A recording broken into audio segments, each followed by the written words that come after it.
time down in Lewis last summer, and we love the just beautiful landscape here and the scenery. So for me, I went around and did some photography.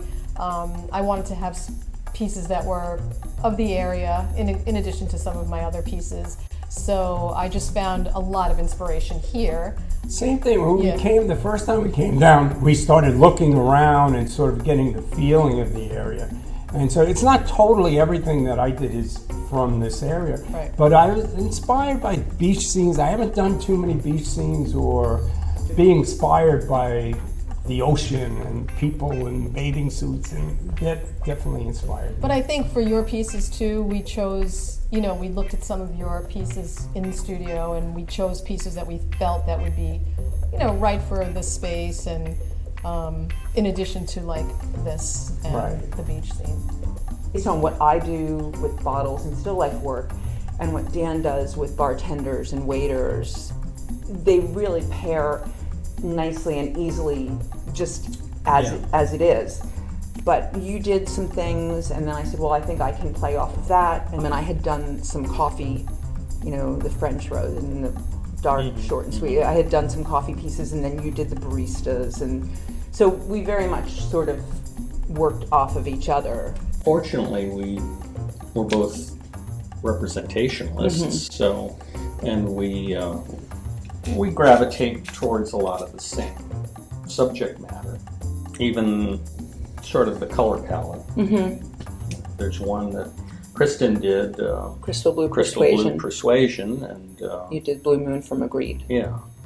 With my Waterman series, I didn't know it at the time when I started that I'd be documenting a way of life that would disappear, and it is really disappearing very rapidly.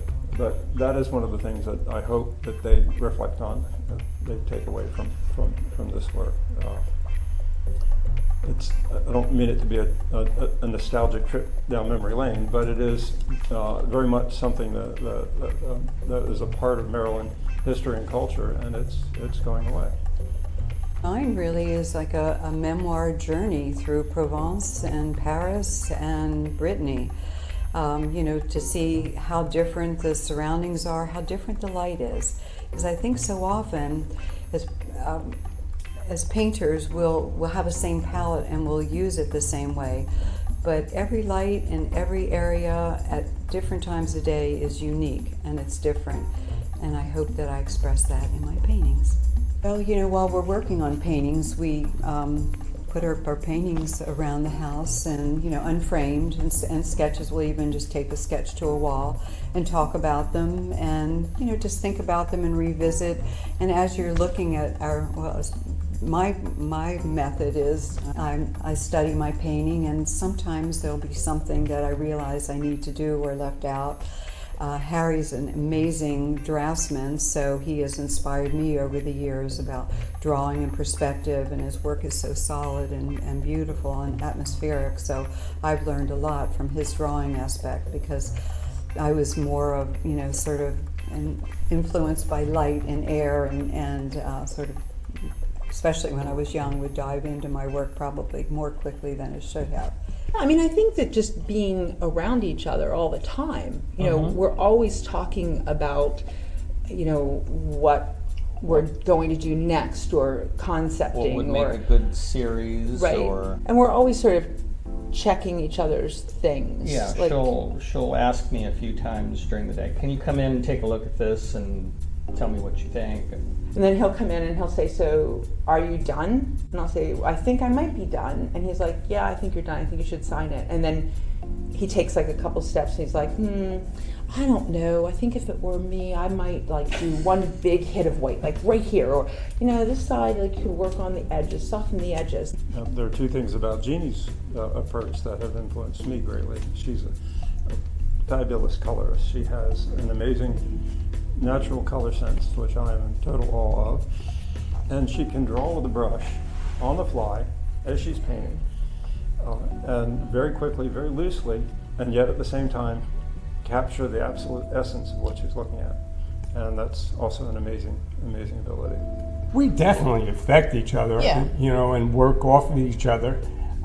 We've always had different styles, but they overlap and we play off of each other. Yeah. So there's definitely a inspiration Yeah, from each I mean, other. And I just want to say I truly love Emily's work. And so I I'm love always George's work. excited to see what she's going to do. Yeah. And we sort of go to the same locations and we like the same things.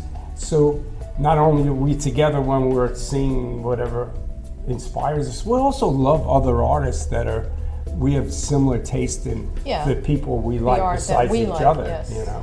We're very different in our approach and to some extent our subject matter. We have learned a great deal from each other Yeah, I over think the so years too. without becoming like each other.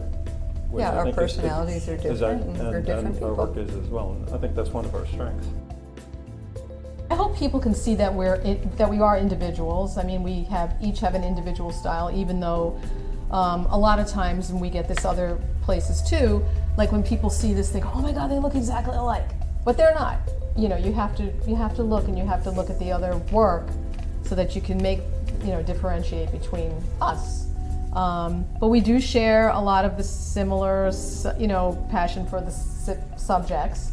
So that happens sometimes. We're individual, Yeah.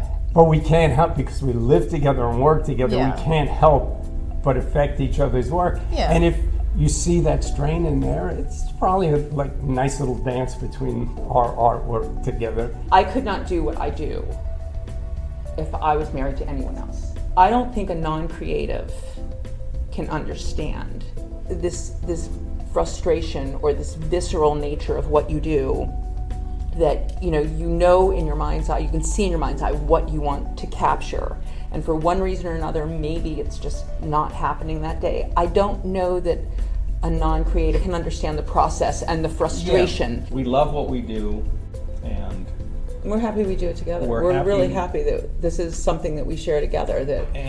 as you've said, my dear, that you couldn't do what you're No. doing. I couldn't do what I'm doing without the support of you in my doing it.